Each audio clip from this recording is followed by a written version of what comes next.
एक बटन दाबलं तर पूर्ण देशात तहलका माजून जाईल। हनी ट्रॅप प्रकरणाने राज्यात चांगला जोर धरलेला असताना अचानकपणे प्रफुल्ल लोढा या व्यक्तीचं नाव समोर येतं। त्याच्यावर अल्पवयीन मुलींवर अत्याचार, बलात्कार यांसारखी गंभीर गुन्हे दाखल आहेत। अल्पवयीन मुलींवर लैंगिक अत्याचार करणे, त्याचे चित्रीकरण करणे, त्यांना डांबून ठेवणे, एका महिलेला नोकरीचा आमिष दाखवून आणि तिच्यासोबत बळजबरीने शारीरिक संबंध ठेवतो। पिंपरी चिंचवडमधील हा गुन्हा तब्बल 50 दिवसांनंतर दाखल होतो। 2 लॅपटॉप, काही पेन ड्राईव्ह आणि मोबाईल सापडतात। व्हॉट्सॲपद्वारे पाठवलेल्या तक्रारीवर इतक्या जलद गतीने पोलीस यंत्रणा कसं काय काम करते?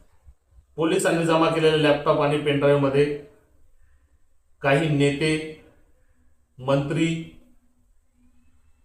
आणि हाय प्रोफाईल लोकांचे व्हिडिओ आहेत। प्रफुल्ल लोढा हा गिरीश महाजनांचा निकटवर्ती आहे। गिरीश महाजनांच्या प्रचारात प्रफुल्ल लोढा हा सक्रिय होता।